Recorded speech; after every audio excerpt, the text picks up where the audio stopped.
Hello everybody, I'm Conquering History Games and welcome back to part 3 of my Kasa Free State campaign here in Hearts of Iron for Equestria War. So, we're going to read this public squares thing, and then I'm going to look at the breakdowns of the 4 candidates. So, since the early days, Kasa had long dedicated itself to democracy and robust open square debates. Even when it was a small village of runaway slaves, Seguro's main square acted as a public forum in election times where citizens could freely interact with their would-be leaders. But what allowed Kasan democracy to thrive in the early days aged poorly as the population grew and territory was gained. Whereas a Seguran could simply walk to the city's main square to attend a public debate, those living on the Fire Shore or elsewhere in the inner lands could hardly be expected to travel all the way to the capital for a political discussion. The fear of seeing Kasa's democracy a strictly Seguro-centric affair had been an increasingly pressing headache throughout Mansu Erba's term. The candidates to succeed Mansu Erba met and agreed to find some way to resolve the issue. Their solution was twofold. First, they would travel together to all the greatest cities of Kasa to hold various debates in those cities as well. As to make sure that none of them could be held back on the tricky Kasan roads, they would travel together. Secondly, they would be followed by a press corps of journalists whose newspaper agreed to transcript the whole debate in their newspaper. It was an expensive solution, but one that would have to do, even if it wouldn't do much good to illiterate and rural Kasan, of which there was plenty. That will have to do for now. Let's see. You guys ever read the transcripts for the Lincoln Douglas debates? Settle in, that's all I'm saying. Okay. As it has been and shall be, the Kasan Advisory Council has once again ended its tenure, and all across the lands, citizens gather to their local towns and villages to choose councillors to represent them in the National Forum. Yet what was meant to be a formal, typical election has now turned into something else, for our first commander, Mansu Erba, has retired, and as per law and tradition, a new first commander shall be chosen by the councillors following the election. This in itself has led to the election turning into one for who should become the next first commander, as local candidates clash with one another in support of prominent names. So far, 4 in particular have shown prominence. So I guess it's like a parliamentary system, slightly. Okay, by activating the decision, a window will appear that showcases the candidates. Oh, okay, so this is kind of like in Barad. I guess we'll go left to right.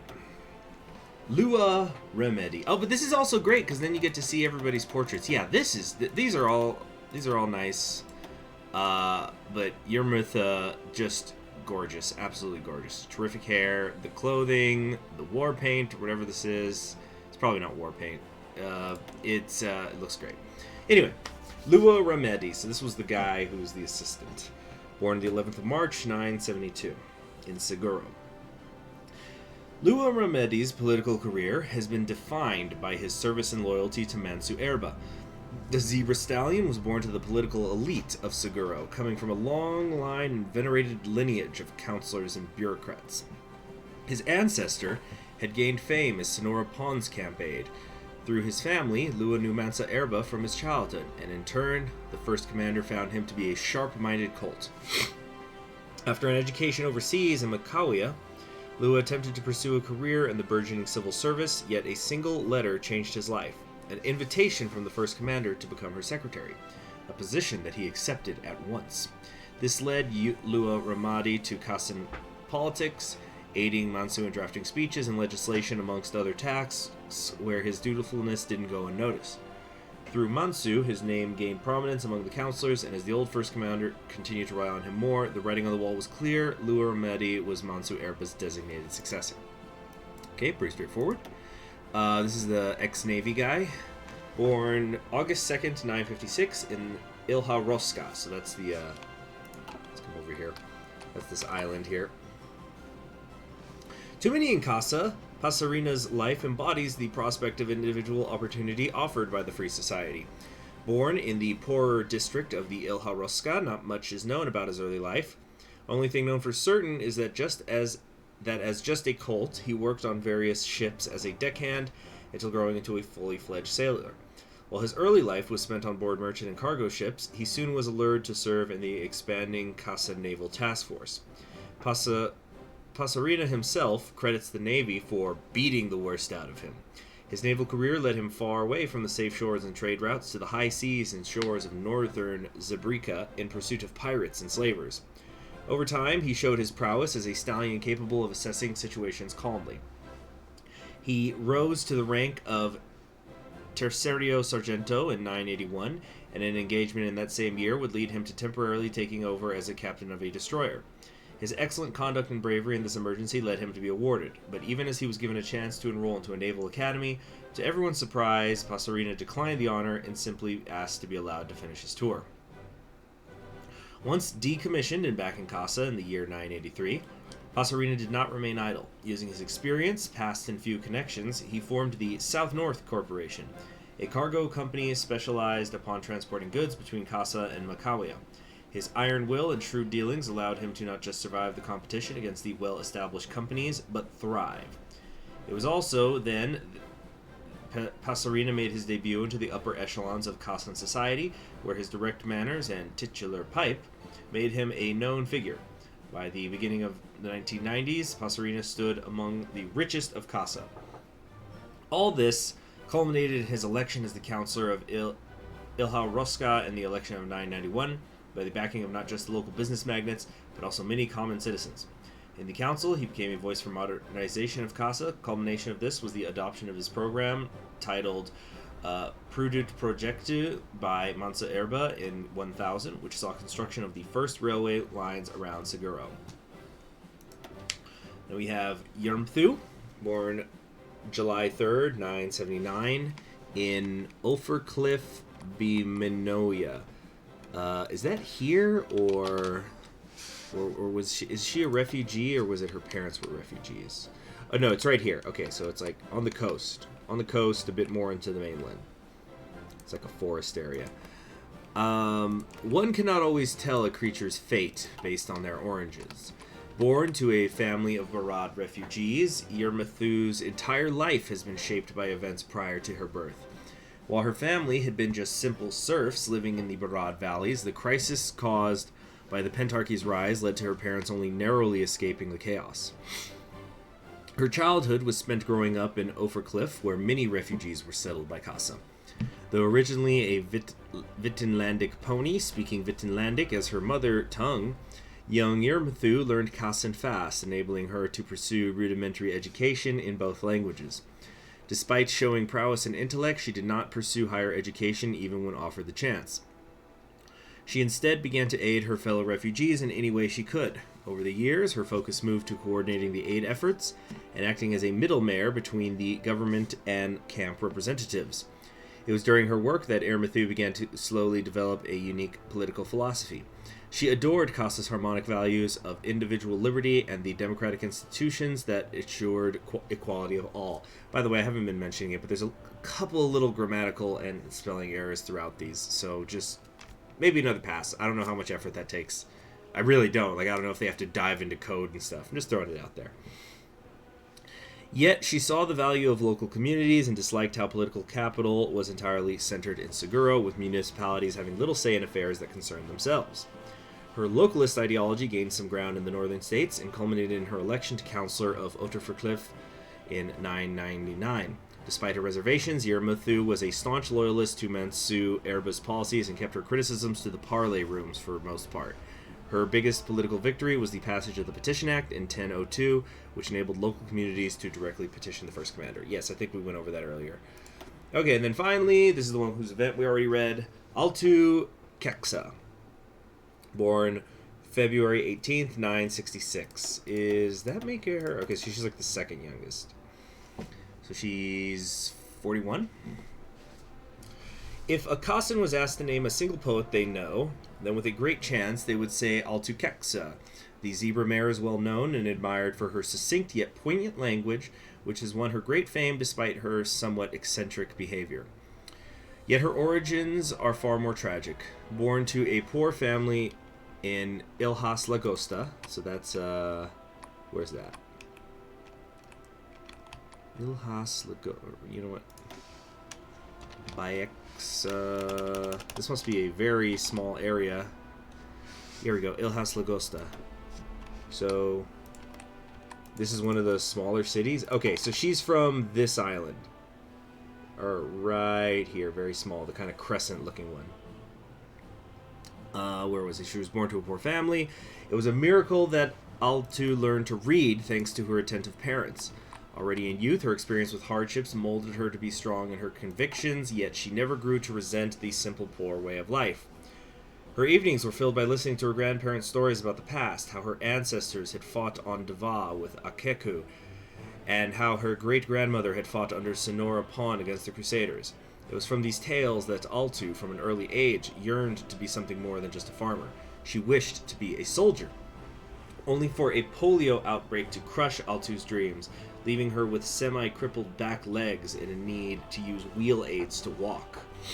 Instead of falling to the wayside, Altu Keksa found writing a way to vent her feelings. Even without any education, she consumed any literature, aided in this by her frequent visits to a medical facility in Seguro. Life in the capital gave her a chance to see a different side of Kasa, and it horrified her. Where there had been compassion and friendship between others back home, there was only fights and crime in the industrial slums. It was this squalor that she attacked in her writing.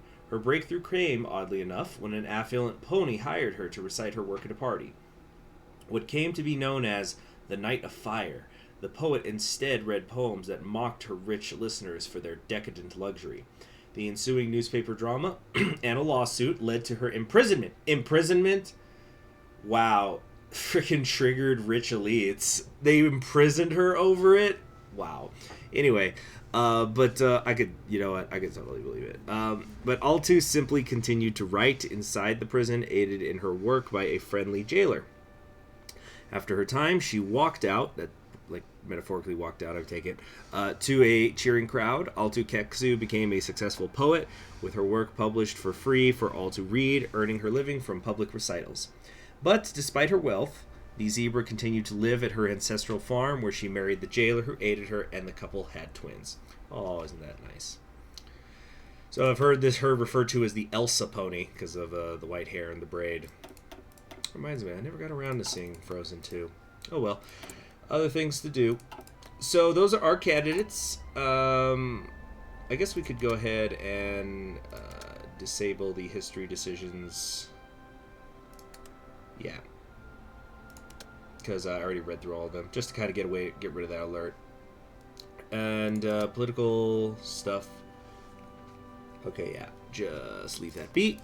Then I think we can just go through the election now. Now, I know who I want to win. I'm pretty sure who I want to win.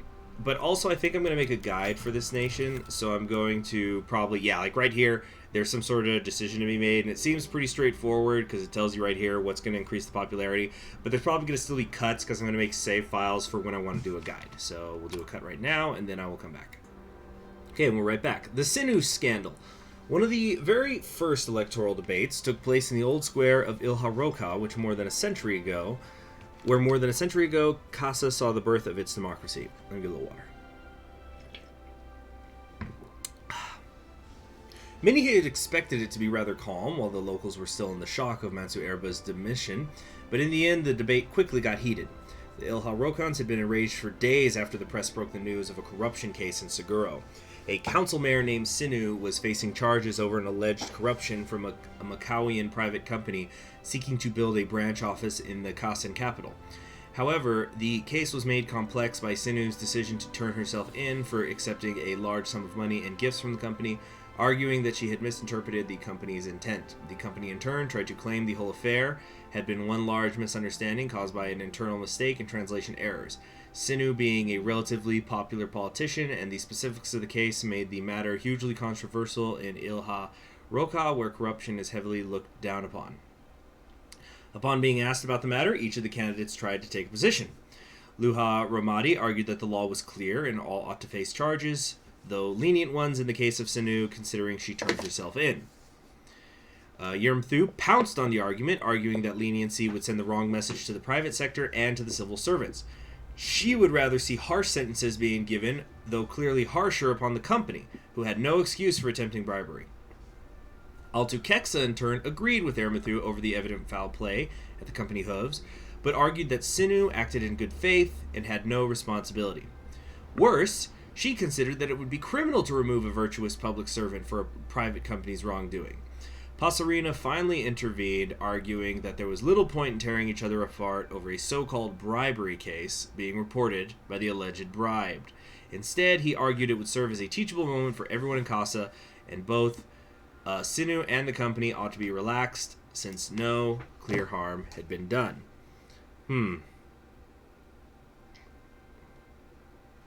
Let me read this again. Okay, a councilwoman named Sinu was facing charges over an alleged corruption case from a Cowan private company seeking to build a branch office in the Kasan capital. The case was made complex by Sinu's decision to turn herself in for accepting a large sum of money and gifts from the company, arguing that she had misinterpreted the company's intent. The company in turn tried to claim the whole affair had been one large misunderstanding caused by an internal mistake and translation errors. I thought the Kasans and Macauans spoke the same language. Sinu being a relatively popular politician, and the specifics of the case made the matter hugely controversial in Ilha Roka, where corruption was heavily looked down upon. Interesting. So Ilha Roka is, which one of these? It's Roska here. Roja must be one of the other ones of these areas. Okay, so anyway, we're gonna go with Altu Keksa, because it's my understanding that she is the most expansionist. I don't know if that means she's gonna go bad later. I sure as heck hope not. I've been told that there's not gonna be some secret dark wing, and then it turns out she's a fascist all along, or whatever. So we're gonna go with Altu Keksa, because we gotta free all the slaves. Everywhere, all the time. New Maryland's gonna repatriation. Okay. The fate of Council Mayor Sinu. Today, the Seguro Court of Justice announced their ruling in the bribery case known as the Sinu scandal. The trial was relatively short, despite the change in attitude of Council Mayor Sinu, who grew more defiant as the trial progressed, while the company accused her of soliciting the bribe. Okay, so which is it? Which is it, company? So they say, no, we didn't mean to send the money. Oh, and actually she asked for the money. What? Alright, so it was, however, disrupted several times by protesters who called for the liberation of Sinu. In the end, Council Mayor Sinu was found guilty of corruption and sentenced to 5 years of prison and a fine. She was also banned for life from public office. The company involved was fined for a small sum. In his speech, the judge condemned the politicization of the case and issued a warning to the Kasan public. Harmony may only exist if all involved act in good faith, and the public trusts the public officials to act virtuously. Corruption and bribery, even from those popular or well-intentioned, will sap at those foundations as surely as any slaver or knight of Oppinicus. Justice may not be rendered properly if it is strong-armed, even with the best of intentions. Upon leaving the Court of Justice, the judge was booed by supporters of Sinu. In a shocking display of incivility, one supporter grabbed the judge's briefcase to yell at him, forcing the judge to wrestle it back. A disappointing miscarriage of justice. You know, the whole wrestling back thing with the briefcase, it just kind of makes me think of this gif I've seen of Pope Francis. He was going down the receiving line, and there was one woman who just like grabbed his hand and wouldn't let go, and actually kind of jerked him back, and he actually turns and smacks her, and not in the face, but he smacked her in the arm, and like you could tell on his face, he's just, what's going on here? Like, I'm the Pope, I'm not Jesus. Alright, the convoy. A cold breeze was blowing on the Ilha. Is it Ilha or Ilha? I'm going to keep saying Ilha. Ilha Roska harbor as the candidates in the press corps made their way to the ships that had been selected to transport them between the coastal cities of Kasa. A lot of them were in foul moods as it was early in the morning. Nothing strange there, as there had to be little fanfare about the embarkment. After all, there was a security list. Hold on. After all, there was a security risk. The whole project felt strange, to be honest, all hauled together like foals on a school trip. Oh no, I just realized something. Is Austerland gonna attack us? But at least it would ensure that the debates could happen in a fair manner and be as inclusive as possible. As the ship captain was going through administrative papers, the four candidates waited quietly. Luo Remedi was sitting on his single suitcase, casually reading a book that he had covered with a blank paper. What? Those who were used to him knew he didn't enjoy the inevitable comments over what he read and all the chit-chat that would follow. Oh, I get that. I get that. Yeah, wow, I never even thought of that. Yeah, if you're a politician, you can't even be seen reading something. Because now I'm thinking about it, although I can't say I've ever seen a politician, at least here in the United States, reading something in public. But yeah, that would just create a whole thing, wouldn't it? Because like if you were reading something political, then everyone would try to say, oh, look what he's doing, look what he or she is doing. They're reading this political book in public to show how, engaged they are. But then if you're reading something for fun, to relax, then it becomes, oh, you got time to relax now, huh? Interesting. That kind of reminds me of the book covers, too. I don't know if they still do this in schools these days, but when I was a kid, because we had to constantly recycle the same books over and over again every year, you had to cover your book, and so there would be book socks that you could buy, which was basically like a sheet that would cover the book to keep it. Because these would be hardcover books, so like imagine like how you put a bed sheet over your book, or a bed sheet over your mattress. It was like that. It was like a bed sheet for your book to cover it up, and you had to remember. Because the whole thing is like it had to be, if it was being like transparent, it probably wouldn't work very well. So you had to remember what book was what from the outside when you're at your locker or something. So it's like, okay, the blue sock is my math cover stuff.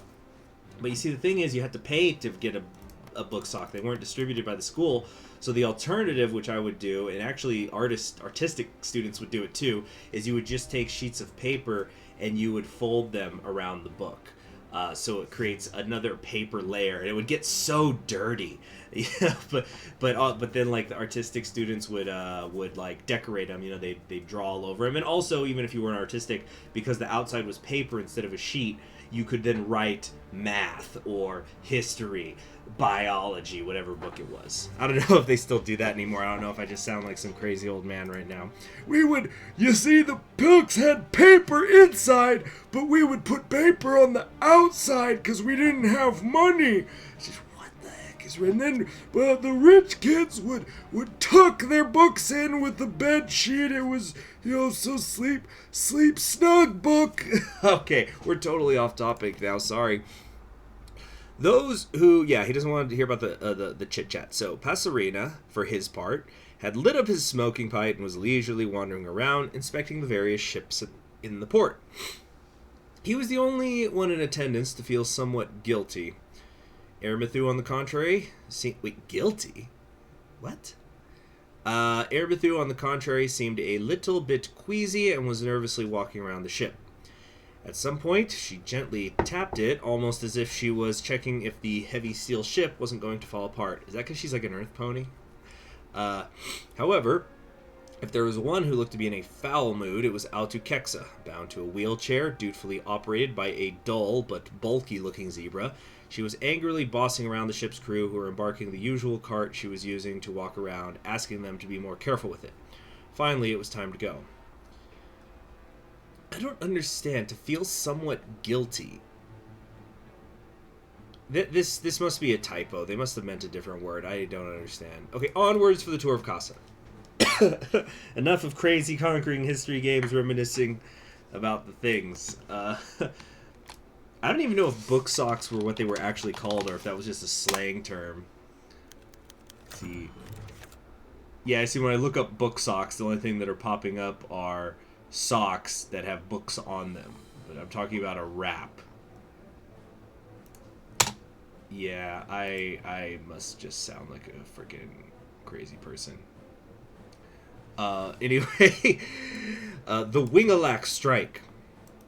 The travel of the candidates to Seguro went down smoothly, but when they arrived to the brand new public square where the debate would be held, they were welcomed by quarreling citizens. It was hard for the candidates and the bystanders who had just arrived what to make of the unrest, but as the candidates took place, probably supposed to say their places. Yeah, the typos are growing. It's getting a little bit annoying now. The fight died down. However, one of the angry citizens spoke first to ask his question. He spoke of the current strike occurring at the Alac canned food plant. Okay, so Alac. Where's Alac? I'm trying to get to know this country. Okay, alright. Oh no, so this is it. No, Wingalac is the name of the company, and we're in Seguro. Incidentally, is that like over here or something? Wingalac, oh, winga. The strikers complained of low pay, lack of safety equipment, and bad hours. However, they explained that the manager had his hooves tied for any bargaining because only the Macawian office had the ability to implement change in the company's management. And for weeks now, the Macawian management of Wingalac refused to meet the workers in any way. Altukexa intervened first, happily supporting the strikers for their brave stand against Wingalac. She called upon these foreign managers to leave their greed behind, or perhaps the Kasans would decide that they would reserve their money for more respectful products.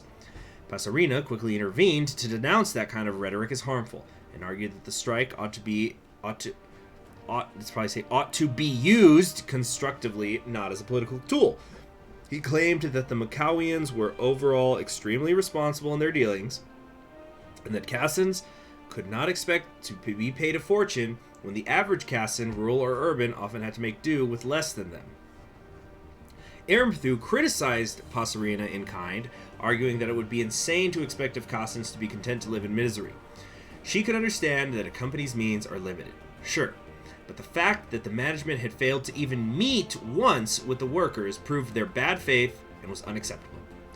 The press then turned to Lua Ramadi, who explained that the strikers were certainly in their right, but the issue was larger.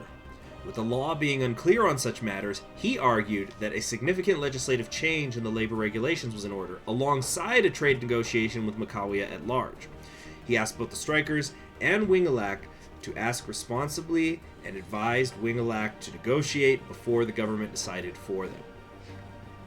Okay, so we're going for Altukexa still, because I'm not sure if there's any. I don't know if this is like Commune of France and Kaiserreich, where maybe there's some sort of benefit to mixing and matching, but I don't think so, because but it's kind of tricky because I don't see the, I don't know where the rest of the tree is, so I don't know if there's going to be something where, you should have sided with Pasarina here, because then you can get an industry bonus later or whatever, or I don't know. The Wingalac strike that rocked the electoral campaign early on has finally come to a close this week. The workers resumed their activities after an agreement was reached between their representatives and the Wingalac managers sent from Macawia to negotiate. The deal included a reduction in working hours, a formalization of breaks, and the establishment of robust safety guidelines, procedures, and equipment. The strike intensified after it became a national issue during the electoral campaign. The strike spilled over in Seguro and Ilha Roca, where supporters of the movement engaged in a boycott of the company and protested at the Macawian embassy. Now, in an emblematic moment, a few foals were caught by a photographer merrily painting a graffiti over a Wingalac ad in front of a Seguro General shop. While the protests remained peaceful, one of the negotiators was welcomed to one of the negotiation by rotten eggs thrown by supporters of the movement. According to some interviews that the press conducted among the workers, the agreement had been welcomed and celebrated as a great victory.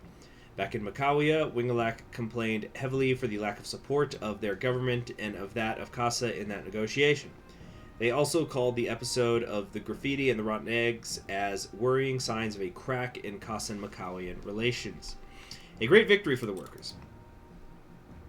I'm definitely going to have to play this Macawia whenever Zebraca drops. If it's going to be developed yet. I don't know if they're going to do... They're probably not going to do the entire continent at once. The Little Readers. With the electoral campaign in full swing, few continued to worry about the participation in the most remote or illiterate communities. They had done their best with what meager means they had. However, one journalist decided to one day travel to some of the communities to see how they fared in this election. He was very surprised upon arriving at the scene that many citizens were not only aware of some of the issues discussed at the electoral debates, but were voicing their own opinions on the most recent controversies just like their urban and literate counterparts. Perhaps even somewhat more so. Does that mean like somebody went and spoke to them? It was only when he settled at the local bar for his meal that he understood what had happened. During his meal, he noticed a zebra entering the bar with a copy of his own newspaper. Upon his entry, he saluted the patrons and sat down while the bar went quiet. He then proceeded to read the entire electoral debate and other news to the patrons, who all listened attentively. Some creatures even entered the bar specifically to listen to the newspaper, only to leave afterwards. Kasa finds a way. Yeah. I thought the journalist was going to be the one to do that. Like, he was going to take a day and go and read everything. Well, well, well, well. The Skittlebugs have risen up. We've got Thorax making a play here. Extremely difficult to do. But I have done it. And that's the thing, you know what? For those of you who don't know, I absolutely struggle as the Changelings constantly to beat Equestria. It's always one thing or another that I screw up for years. I've never been able to beat Equestria. And yet, I've played as Thorax and I've won. Even though this is supposed to be like an impossible civil war, I've pulled it off. Very frustrating. Okay, the lawyer's concern. Today, the Kasa Bar Association organized a demonstration in front of Seguro's Palace of Justice. In a speech, the Secretary General of the KBA said that his association didn't take to the streets lightly. However, they saw the rising popularity of Altukeksa as more than just a politician's popularity. They argued that her speeches, while very passionate and likely sincere, were dripping with a carelessness when it came to due process and the rule of law, if not outright contempt for such concepts. They pleaded for the famed poet to remind herself, as a poet would, of the importance of the words and their meaning. Successful democracy was impossible without passion for the destitutes of the world, but it was also a cultural attitude, one that did not treat democratic institutions as obstacles to overcome, but as integral and vital parts of the democratic process. Aren't they overreacting a bit? See, now I'm getting a little bit worried no, I just don't want to pick somebody and then it turns out they're a supremacist, you know? Okay, Jan Brazawi returns from the front. Today, Jan Brazawi arrived in Kasa after a successful raid in Griffonia, allegedly. Brazawi is a well-known figure in Kasa. Is this the head of the communists? No, that's Verde Pasto. This is a new character. Well-known figure in Kasa, a revolutionary figure in his native Griffonia, and one of the staunchest abolitionists in the world. Though he is also known for being slightly overzealous about his cause. For years, he fought a guerrilla war in his native country alongside a small band of followers, fighting for liberty and the right of self-determination of the native Griffosians. His biggest enemy being the Order of Appinicus. He always found no shortage of friends and allies in our country. However, the government never acknowledged his presence as it could mean war otherwise. Despite this, it was a barely kept secret that the Mad Griff collaborated frequently with agents of the Scapatoria program. Where's Jean? Not here, we swear! Okay, that's enough. We're going to stop it there for the day. In the next episode, we're going to keep going through this election. We're only 37 days into it, 100 days of it. And maybe next time I won't get distracted by talking about socks you put on books. I've got Greek History Games, and I will see you next time.